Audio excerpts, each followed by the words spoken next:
Olá, Boa professor noite, Inan, tudo bem? pessoal, tudo bem? Me ouve bem? Estamos Opa, perfeitamente.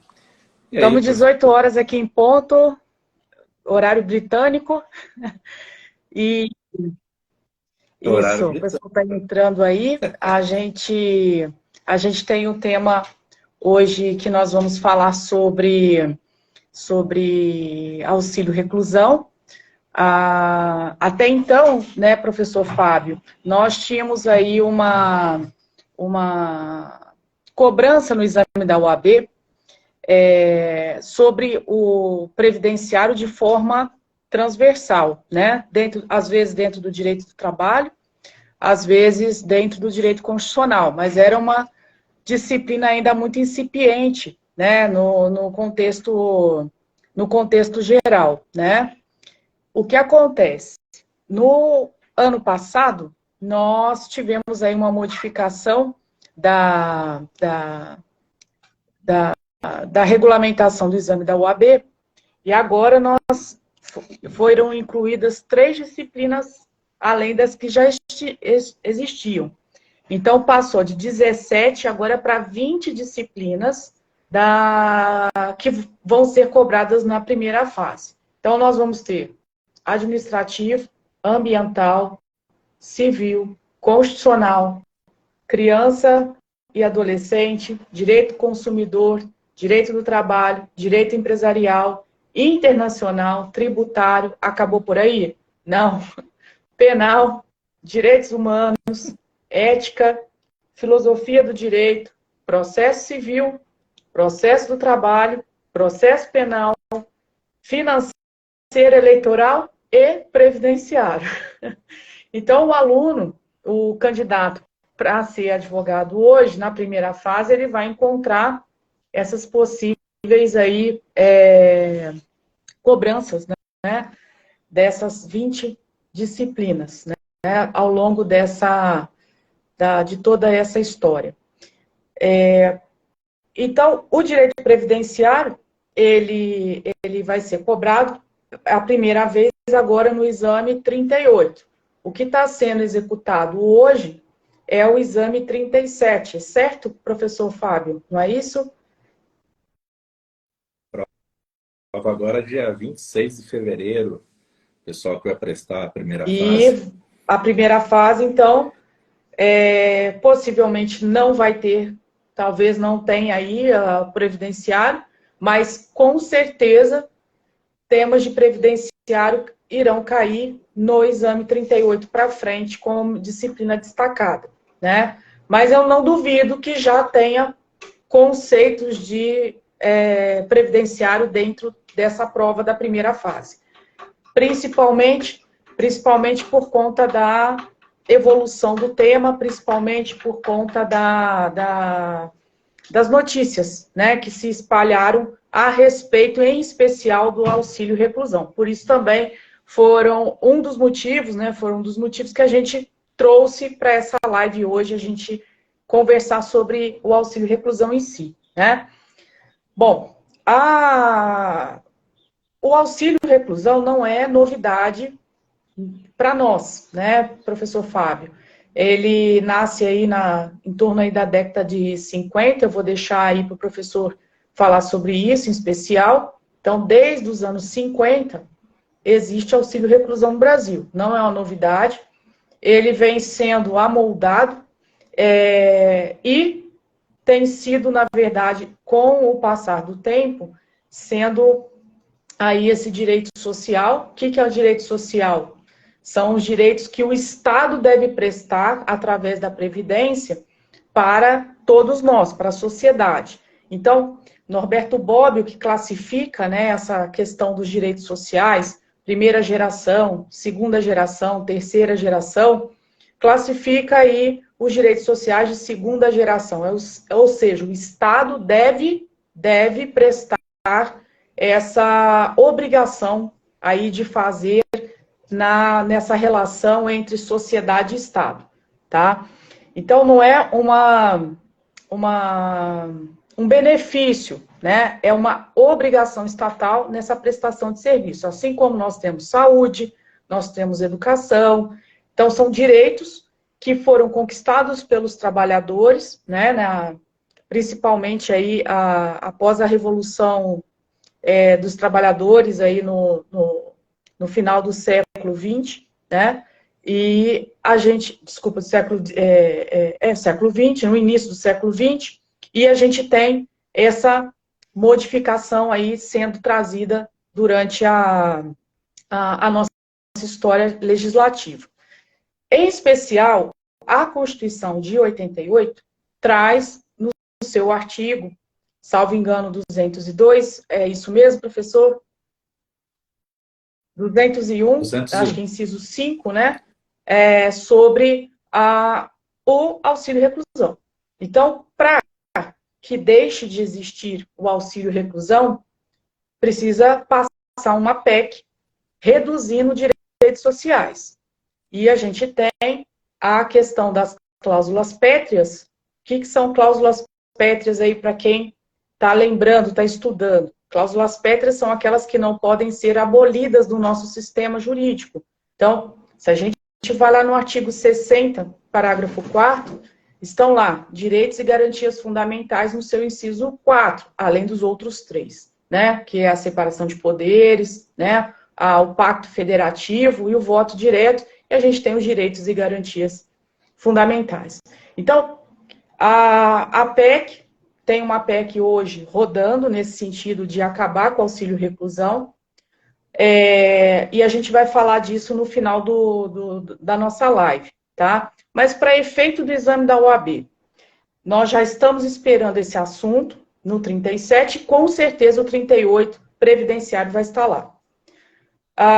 Os direitos humanos, que também é uma disciplina que faz essa corrente, transversa essa corrente, que impõe ao direito social essa manutenção do Estado em relação a todos nós, sociedade.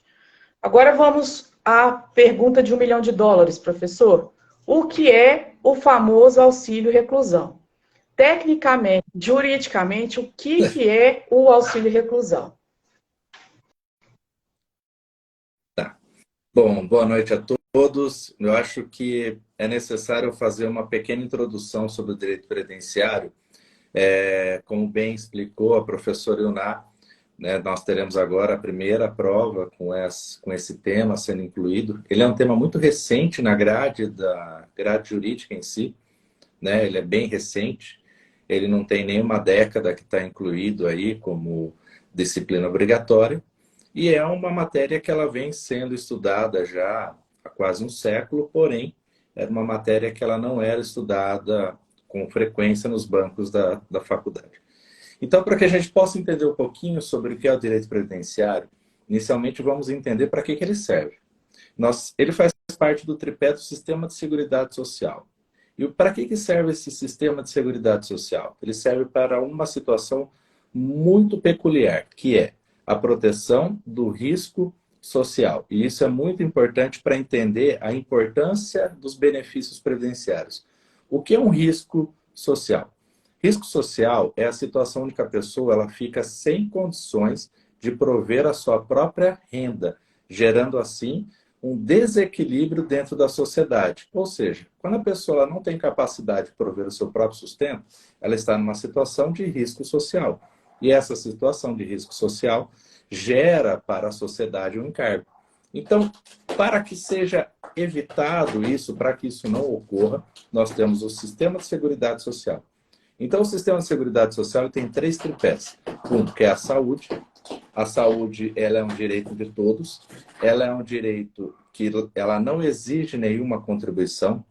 Qualquer pessoa pode se utilizar do Sistema Único de Saúde. Nós temos a assistência social, que ela é um direito que ele é reservado para as pessoas que estão numa situação de miserabilidade, uma situação onde o risco social ele é mais grave. E ela não exige contribuições, ela tem um caráter mais assistencialista. E nós temos também agora, né, seguindo o direito previdenciário. O que é o direito previdenciário? O direito previdenciário, ele é uma forma de um seguro que nós contratamos com o Estado. Então, segundo o artigo 201 da Constituição Federal, a contribuição para a Previdência ela é obrigatória para todos que oferem renda. Então, todos os benefícios pagos pela Previdência, benefícios previdenciários pagos pela Previdência, são custeados pelos trabalhadores, pela sociedade e pelo Estado. Então, essa contribuição que nós fazemos para a Previdência, é importante lembrar que ela é uma contribuição até então vinculada, ou seja, não pode ser utilizado para mais nada que não seja o pagamento de benefícios. E por que essa introdução ela é extremamente importante? Existe uma certa visão, e até um pouco natural, por conta do que eu até comentei, né? Apesar de ser aí uma disciplina que tem mais um século, é uma disciplina que ela é nova nos bancos da faculdade. Então, ela tem uma certa impressão de ser algo que o governo dá, que o governo fornece, que é algo ali que você não paga por aquilo. Quando, na verdade, a Previdência ela é um seguro que ele é pago. Você está pagando pelas contribuições. Tanto que quando você vai realizar o cálculo do seu benefício, é feita uma média daquilo que você pagou para a Previdência. Então, esse pagamento ele é feito ao longo da vida, né, aí laboral, né, do segurado. E quem é segurado? Segurado é aquele que está em condição de receber um benefício. Esse é um outro ponto extremamente importante. Então, assim, somente vai receber um benefício previdenciário aquele que tiver na sua qualidade de segurado. Então, não é qualquer tipo de preso que vai receber o benefício. Então, ele vai ter que ter pago para o INSS, ele vai ter que estar dentro da sua qualidade de segurado, ou seja, ele vai ter que estar elegível para receber esse benefício, ele vai ter que estar segurado, em outras palavras, vai ter que estar pagando a Previdência para que ele possa receber esse benefício. E esse é um benefício que ele tem o menor impacto para a Previdência. É uma média mais ou menos de 3%, segundo alguns levantamentos, né? Isso depois a gente pegou alguns dados oficiais, se sobrar um tempo a gente passa aqui também para falar um pouco sobre isso. Mas é um benefício que tem um menor impacto. E o que é interessante desse benefício? Esse benefício é um benefício que ele vai substituir a renda, né, ali, que era colocada dentro da família pela pessoa que está em cárcere. E essa pessoa que está em cárcere, que vai receber esse benefício, ele era um trabalhador. Era uma pessoa que estava trabalhando, era uma pessoa que estava contribuindo para o INSS. Não era uma pessoa que não tinha nenhum tipo de pagamento, nenhum tipo de, enfim, né, de encargo que ele fazia para a Previdência. Era um trabalhador que estava pagando para o INSS e que, por alguma razão, ele veio a ser preso, veio a ser condenado por um crime. Então, esse benefício de auxílio-reclusão, ele existe já há praticamente um século. Ele já existe há um século. Então, por exemplo, se nós pegarmos a Lei Orgânica da Previdência Social, que organizou esse benefício, lá organizou, na verdade, a Previdência como nós conhecemos hoje. Iniciou tudo ali. O que nós temos hoje como Previdência, esse é o marco mais importante, né? Alguns doutrinadores podem até divergir disso, mas a Lei Orgânica da Previdência Social é o marco mais importante que nós temos de organização da Previdência perante o Estado. Então, lá em 1960, a Lei Orgânica da Previdência Social ela já trazia o auxílio-reclusão. E ela trazia isso da onde? Da Constituição anterior, que já previa esse benefício, já previa já essa garantia. Isso se manteve até hoje. Então, se você pegar os decretos, que são os regulamentos da Lei Orgânica da Previdência Social, né, que foi alterado com a Constituição Federal, e em 1991 nós temos a Lei 8.213, e aí nós temos aí o benefício, né, sendo mantido pela Constituição, sendo mantido pela Lei de Benefício Previdenciário. Se você pegar o Regulamento 92, se você pegar o regulamento, que é o Decreto 3.048, ainda vigente, de 99, todos esses regulamentos trazem o auxílio-reclusão e trazem as suas características que não têm tanta diferença, tá? O que nós temos de maior impacto? Agora com a reforma da Previdência. Com a reforma que ocorreu, né, em 2019, tá? Essa reforma ela gerou um impacto maior não só para o auxílio-reclusão, mas para vários benefícios. Então, inúmeros benefícios tiveram aí o seu cálculo revisto. Não foi só apenas o auxílio reclusão, mas vários benefícios foram revistos. E o que nós temos que prestar atenção, então, quando nós estamos falando referente a isso, provavelmente vai cair na sua prova, questões mais atuais de benefício, você não tem que se preocupar tanto com questões históricas.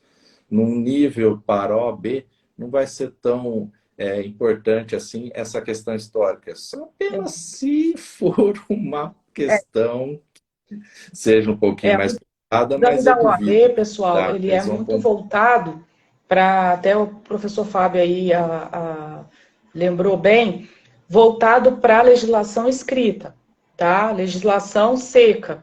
Então, nós temos aí, doutrina cai, mas assim, e a súmulas, né, eles podem cair, mas o perfil do exame da OAB ainda é voltado para a legislação seca. Não que não caia jurisprudência, OJs, súmulas, a doutrina, mas ela ainda é um peso menor do que legislação seca, certo?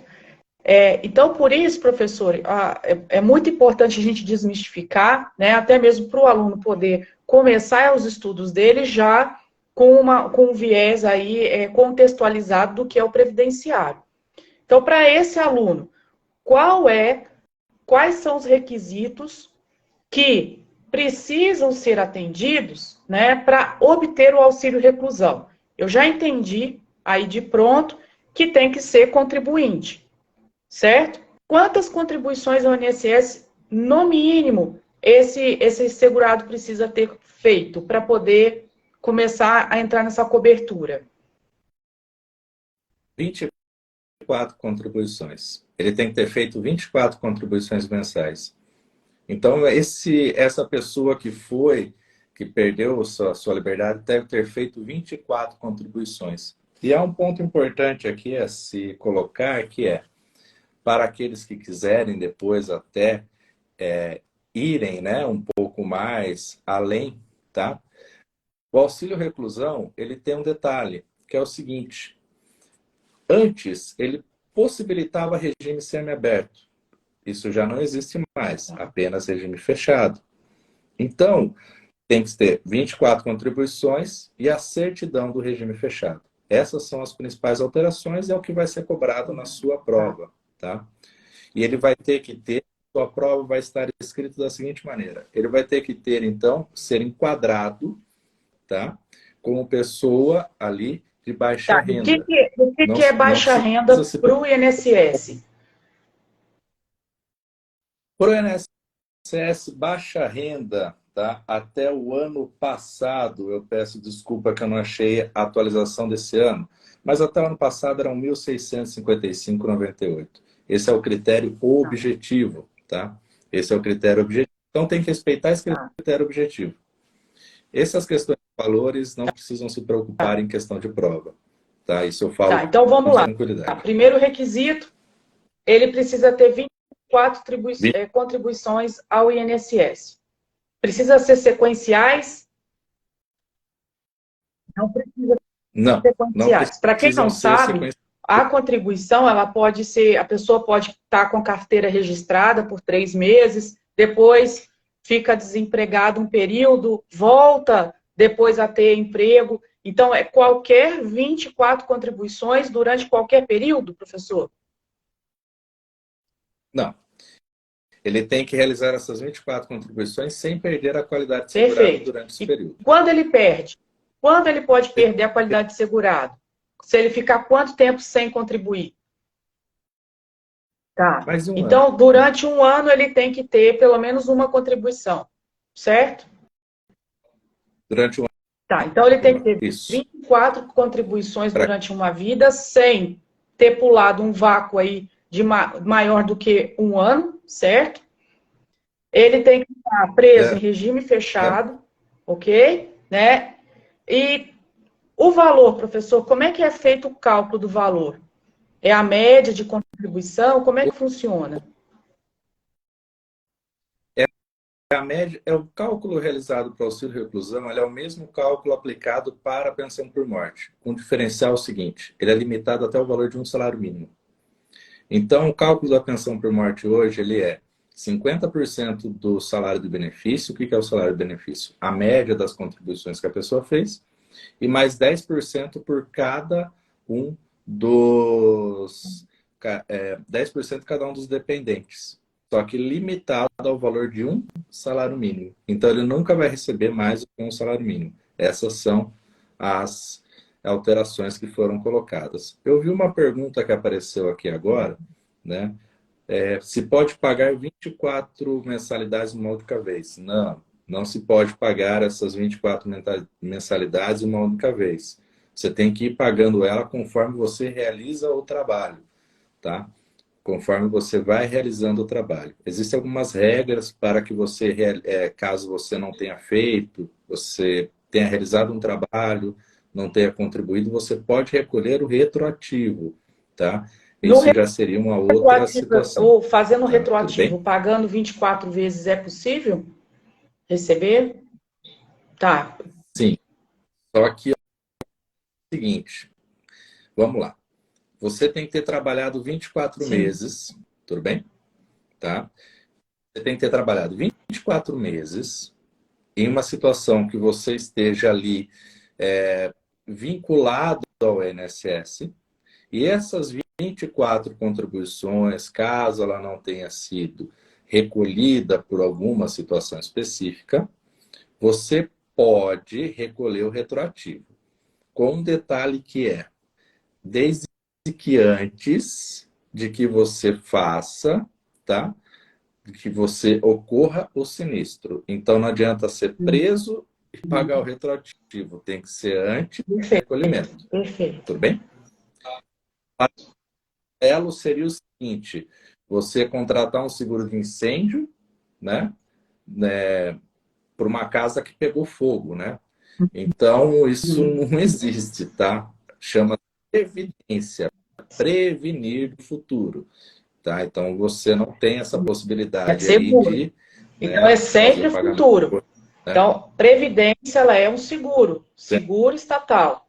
Aconteceu o sinistro, sempre tem que estar na qualidade de segurado, e esse segurado tem que ter, no caso do auxílio reclusão, 24 contribuições, e ter aí a média, né, dos 12 meses antes da prisão de contribuição para se chegar a um valor, certo? Né? Então, ele está com regime fechado, né? Outra dúvida também, professor, se esse preso, ele já recebe aposentadoria, ele já recebe, por exemplo, um auxílio doença, ele esteja já coberto por um outro tipo de seguro, tá? Ele vai ter, ele vai ser cobertado, ele vai ter essa cobertura do INSS? Não, esse benefício ele não é cumulativo. Certo. Ele não é cumulativo. Tá, beleza. Então, se ele é aposentado, foi para o regime fechado, a família não vai receber o auxílio reclusão, certo? Beleza. Então, Sim. a gente já sabe quem está acobertado pelo auxílio reclusão.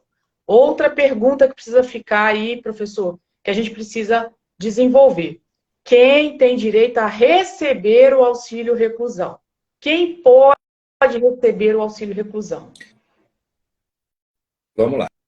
Isso é muito importante. O auxílio reclusão não é pago para o preso, é pago para os dependentes da pessoa que está detida. Então, essa pessoa que está em regime fechado, né, ela não recebe. Quem recebe são os dependentes da pessoa. Tá. Tudo bem? E quem são esses dependentes? Então nós temos em primeiro, né? Nós temos o cônjuge na primeira categoria. Na inexistência dele, esse nós temos os cônjuge, filhos. professor, pode ser companheiro não casado? Tá, então não casado Sim. também, união estável entra, e esse cônjuge, se ele não for também de baixa renda ou dependente, ele pode receber? Como funciona? Vamos imaginar o cônjuge também que é trabalhador. Se o segurado ele não for, né? Se o segurado não for caracterizado com baixa renda, o benefício não é pago. O critério é sobre o segurado, Tá. não sobre o Uma pergunta dependente. da Ana Nery. Boa noite, Ana Nery, tudo jóia? Olha só, a aposentadoria continua sendo paga? Na verdade, o auxílio reclusão, se a pessoa for presa, ela continua recebendo a aposentadoria, mas ela não recebe auxílio reclusão. Confere isso, professor? Não Exatamente. Ele existe. recebe, ele continua recebendo a aposentadoria sendo paga, mas ele não Então, recebe não tem auxílio como reclusão. Tudo cumular a bem? aposentadoria com auxílio reclusão, certo? Perfeito. Exatamente. Ah, mas que é, então, o cônjuge, o filho, qualquer idade do filho, tá, Filho até até vinte 21 e um anos, anos. os pais, né, podem receber, Desde que comprove, né, a dependência econômica, tá? Desde que comprove a dependência econômica. O que já são situações aí um pouco mais complexas. Então, nós temos depois, né, os irmãos com deficiência, nós temos os pais, né, que já são situações um pouco mais difíceis. Então, ou seja, vai ser pago para quem essa pessoa ela estava aí, vai ser pago para aqueles que eram dependentes economicamente desta pessoa. Veja bem. A pessoa tem que ser dependente desse segurado que economicamente. foi Então, preso. nós. Então, vamos lá. Esse segurado ex- foi preso e agora os dependentes vão receber. Exatamente. Tá? Perfeito. Exatamente. Quanto tempo pode ser pago aí o auxílio aí que é vitalício ou como é que funciona isso?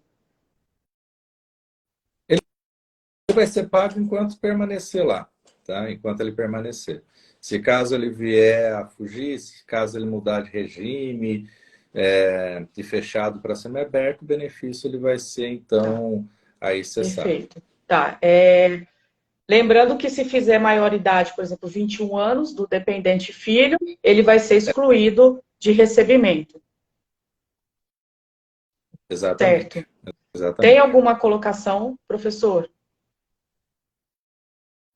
Não, é um benefício ele é um benefício bem tranquilo, tá? Ele é bem polêmico, é um benefício bem polêmico e é um benefício Tá, bem tranquilo, tá? Bem tranquilo.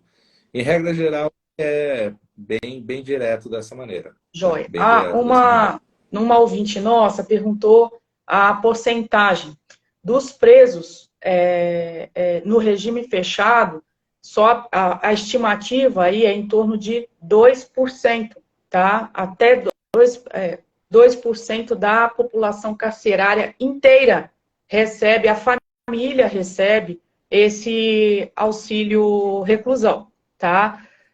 Uma coisa importante aí que a gente precisa mencionar, até por uma questão de vocês estarem antenados com a mudança que pode acontecer durante esse período aí que começa um novo mandato agora em fevereiro, tá? O legislativo começa a sessão dele, né? Agora em fevereiro, dia 1º, e já existe, né? Uma proposta de emenda constitucional que vocês podem jogar no site do Senado, que é a PEC número 3 de 2019, tá?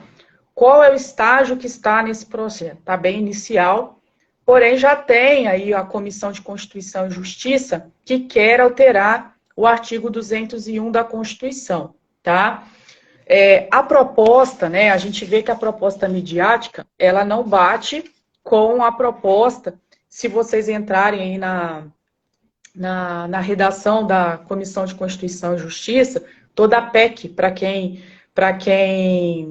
quem se lembra, né, passa pelas duas casas legislativas, não precisa de sanção presidencial, né, precisa ter aprovação de quórum de 3/5 em cada casa, e passa pela Comissão de Constituição e Justiça, seja no Senado, seja na Câmara, tá?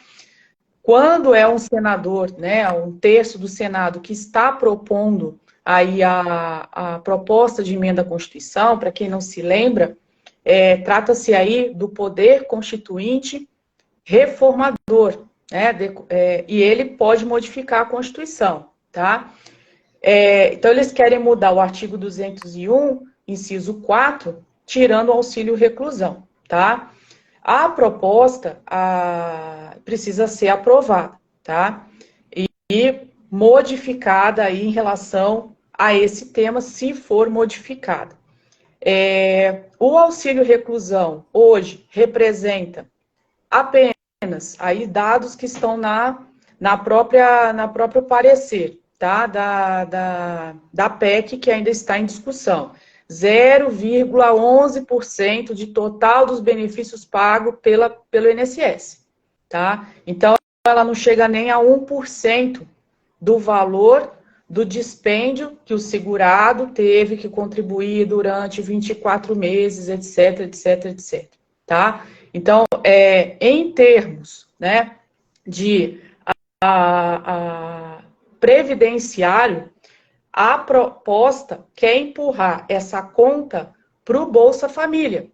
Lembrando que o assistencialismo precisa estar na nossa Constituição, ela não pode ser retirada, tá? Então, eles querem tirar da conta do contribuinte, do segurado, aquele que pagou o INSS, e passar para o assistencial. Então, não é que vamos deixar de amparar a família do preso. Isso precisa ficar muito claro em termos constitucionais e previdenciários. O que precisa modificar é a questão da categoria previdenciária passando para assistencial. Certo, professor? Sim. Esse é um ponto muito importante, que é o seguinte, vamos lá.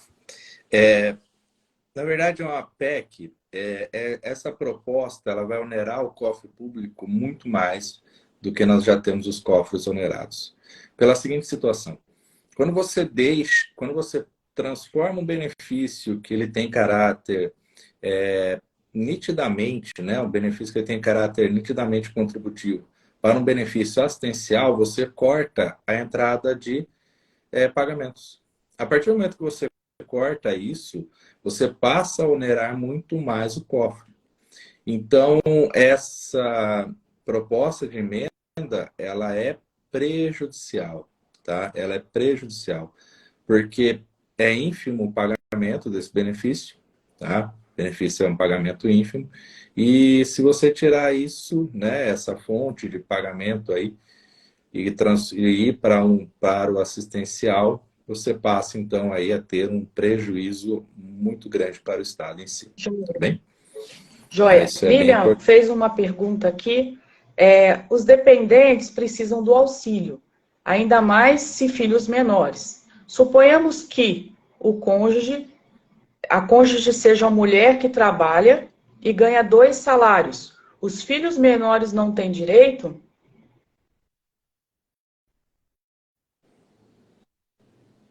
Vamos lá. Deixa eu ver se eu entendi a situação, tá? Nós temos, então, aí de primeira categoria, nós temos Ela o quer cônjuge, saber certo? se vai encaixar em Tudo baixa bem? renda, pelo que eu estou entendendo. É isso, Lilian? A baixa renda, se for isso, a baixa renda é pelo segurado, tá? E não pelo Então, dependente, tudo bem? se essa A baixa renda... senhora aí tivesse se essa senhora, né, estiver no regime fechado e acima de 2 salários mínimos a contribuição, os filhos dela não teriam cobertura? Porque ela não encaixaria como baixa renda? Eu acho que foi essa a pergunta da Lilian. Tá, no critério não é o dependente, o critério é o segurado. O segurado, se ele tiver acima do critério objetivo de baixa renda, então Não é pago. o benefício não é pago. Né? Então, se tiver 2 salários, Lilian, não vai passar para a família do preso. Só a baixa renda. O critério objetivo ainda está em 1.600 e alguma coisa, né? Isso. Agora que é pouca coisa, tá? O importante é ter consciência de que classificar com baixa renda. Uma coisa importante também dizer, gente, é o seguinte, hoje, dados oficiais do DEPEN, né, de janeiro a junho de 2022. tá? A gente está falando de uma população carcerária aí de 654 mil, estou falando do Brasil inteiro, entre federal e estadual. 264.704 hoje pessoas presas, tá? Sem filhos, a gente está falando de 122 mil, tá? E 41 presos que não têm filhos. Um filho, 56.459 presos. 2 filhos, 35 e assim por diante, tá? Então, para a gente memorizar para o exame da OAB, o que a gente precisa saber? Esse preso no regime fechado tem que ter contribuído pelo menos 24 vezes. 2, ele tem que ser de baixa renda, certo, professor? Exato. Tem também a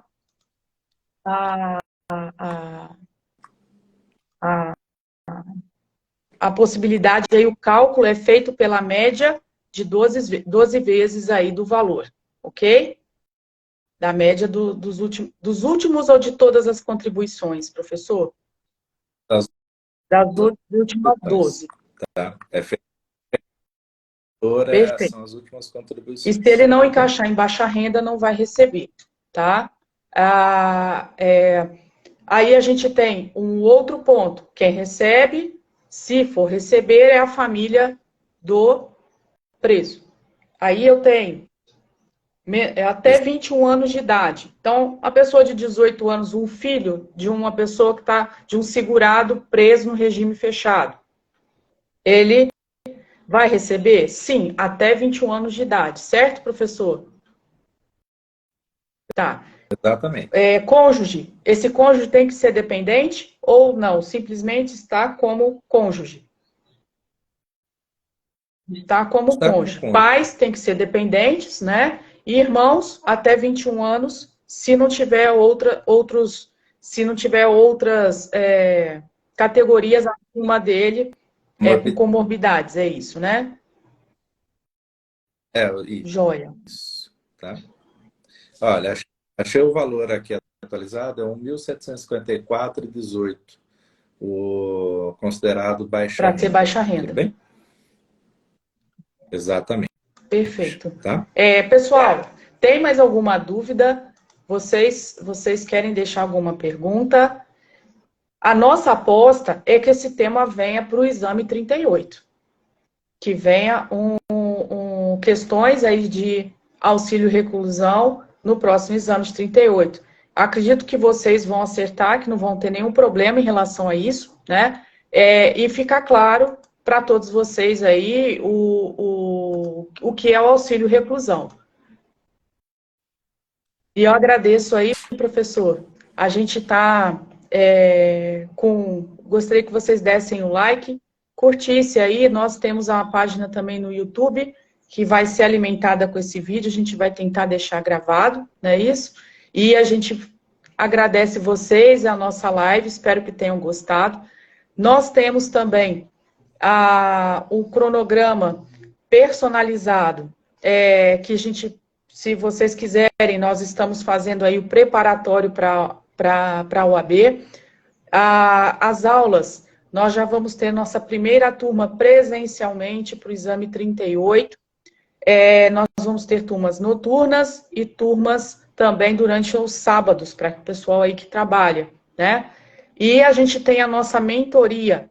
A mentoria também é algo muito importante para aquele candidato, para aquele examinante que precisa de um gás e direcionamento para estudar. O grande problema, muitos dos alunos não passam por falta de persistência. A prova em si, ela tem um volume grande de matéria, né? O exame tem um volume grande, mas ela não é difícil em si. Mas eu preciso estar dominando esse tema. Então, nós temos um corpo docente preparado para auxiliar vocês, para conduzir vocês à aprovação, tá? Se vocês quiserem, nós Nós vamos ter aí visitar nós ali no Trio Lindenberg, aqui em Piracicaba, e a gente aguarda vocês, tá bom? No canal do YouTube, nós vamos deixar aqui também a nossa página para vocês clicarem, e agradeço aí o professor Fábio. A professora Juliana não pôde vir hoje, teve um contratempo, e a próxima live ela vai estar presente. Quer deixar aí o final aí? Pessoal, muito obrigado. Obrigado, professor Ilná. É sempre um prazer estar aí com você. E, pessoal, deixem um like aí, né? Compartilhem aí nossa página com os colegas e nos sigam. Nós estamos alimentando aí com frequência a página, com dicas para a OAB, e temos aí o convite em breve para que vocês possam estar conhecendo nosso espaço. Muito obrigado, pessoal. Tchau, Uma excelente semana tchau. que se inicia. Até a Obrigada. próxima. Tchau, professor. Tchau. Tchau, tchau, professora.